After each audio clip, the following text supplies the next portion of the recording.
दोस्तों, रूस और यूक्रेन के बीच 1265 दिन हो गए हैं।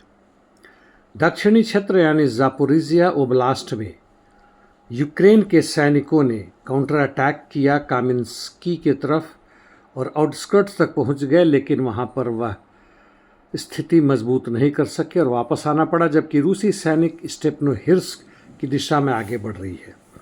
वेलिका नोवोसिल्का दिशा में रूस अपने पोजीशन वोस्क्रेसेंका के ऊपर मजबूत कर रहा है और कोमीशुवाखा की तरफ भी बढ़ रहा है और यान वार्स्की के अंदर भी प्रवेश कर चुका है, जो ओलेक्जांद्रोग्राद के दक्षिण में है। पूर्व में पोक्रोवस क्षेत्र में आते हैं। यहाँ से रूसी सैनिक पोक्रोवस के पश्चिम में जेलेनिवका की तरफ बढ़ रहे हैं और इन्होंने शाख्तार्स्की के पश्चिम में पर्शिट्रावनिया पर तकरीबन पूरा कब्जा कर लिया है। ट्रोयांदा पर भी इनका कब्जा है। शाखोस्कोय क्षेत्र में रूसी सैनिक न्याकानोरिवका और मयाक के बीच में आगे बढ़े हैं और इनका ऑफेंसिव ऑपरेशन ज़बरदस्त जारी है पोक्रोवस के अंदर में भी, जहाँ पे वो शाख्तार्स्की और लाजुर्नी के अंदर प्रवेश कर रहे हैं। टोरेस के कॉन्स्टांटिनिवका क्षेत्र और इलिनोका के फ्रंट की तरफ ये बढ़ रहे हैं। वहाँ से वह नोवोदजेर्जिन्स्की के उत्तर पश्चिम में माइंस पर कब्जा तकरीबन कर चुके हैं और क्लेबान बुक रिजर्वॉयर पर भी पहुंच रहे हैं। और भी उत्तर पूर्व में रूसी सैनिक कैटेरिनिवका के दक्षिण और अंदर में आगे बढ़ रहे हैं और ओलेक्सांद्रो शुल्तिनो की तरफ भी। यह सारा का सारा पोक्रोवस से तोरेस्क तक और यहाँ तक कि चासियार के पश्चिम से कॉन्स्टांटिनिवका की तरफ बढ़ रहे हैं और पोक्रोवस को घेरने की पूरी तैयारी हो रखी है। अब सिविर्स क्षेत्र में आते हैं।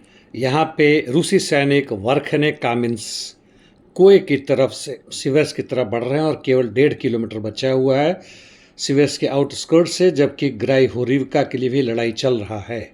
सेरेब्रियांस्की फॉरेस्ट्री में भी जबरदस्त लड़ाई जारी है। वहाँ पे रूसी सैनिकों का तकरीबन 50% कब्जा है और तेज़ आक्रमण जारी है टॉर्स्की की तरफ से भी, और लड़ाई सेरेब्रियांका विलेज के लिए भी जारी है। इसके साथ ही उत्तर पूर्व की दिशा में आते हैं।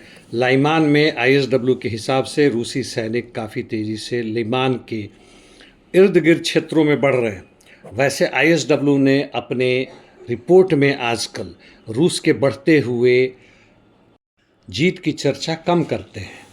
रूसी सैनिक कार्पिवका और सेरेदन्जे के बीच में भी यानी क्रिमिनिया क्षेत्र में आगे बढ़ रहे हैं, जबकि कुपियांस क्षेत्र में उसको घेरने की पूरी तैयारी तकरीबन हो चुकी है। मस्कोवा पर कब्जा हो चुका है रूसी सैनिकों का, जबकि कुपियांस के दक्षिण पश्चिम में सोबोलेवका में भी रूसी सैनिक काफ़ी अंदर तक घुस चुके हैं। खार्कोव के उत्तर यानी वोल्चांस्क में लड़ाई जबरदस्त जारी है और रूसी सैनिकों का वोल्चांस्क में वोल्ची नदी के साथ साथ उनका बढ़ाव लगातार जारी है, जबकि सूमी में भी उनका आक्रमण जबरदस्त जारी है। यूनाकोवका पर तकरीबन पूरी तरह कब्जा कर चुके हैं और इर्द गिर्द के इलाकों में भी उनका आक्रमण लगातार जारी है। इंटरडिक्शन मिशन दोनों तरफ से बहुत ज़बरदस्त तेज़ी से चल रहा है। इस बीच खबर यह है कि यूक्रेन अपने घटते सैनिकों की बराबरी करने के लिए मर्सिनरीज यानी भाड़े के सैनिक बाहर के दूर दराज देशों से भी ला रहा है, जैसे कोलंबिया, मेक्सिको कार्टेल्स जहाँ होता है, और यूएस जिसके खिलाफ कार्रवाई करना चाहता है वहाँ से भी। वैसे याद दिला दूँ कि कोलंबिया से आ रहे एक जहाज़ को सूडानीज आर्म फोर्सेस ने मार गिराया था, जिसमें कोलंबिया के 4 भाड़े के सैनिक मारे गए थे। हमास ने विटकॉफ पर आरोप लगाया है कि हमास और आईडीएफ के बीच में युद्ध शांति तकरीबन अंतिम दौर में थी और होने ही वाला था। विटकॉफ ने उसे आके ख़त्म कर दिया क्योंकि इरादा साफ है, पूरे गाज़ा पर अमेरिका और इजरायली सैनिकों का कब्जा।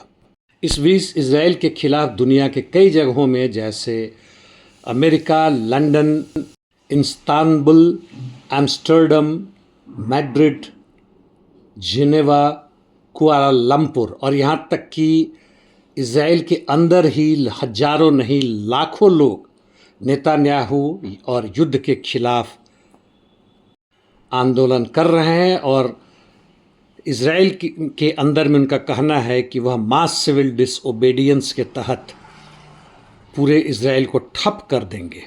लेबनान में हिजबुल्लाह के सॉलिडारिटी में भी आप पीछे देख रहे हैं, ज़बरदस्त प्रदर्शन जारी है। धन्यवाद।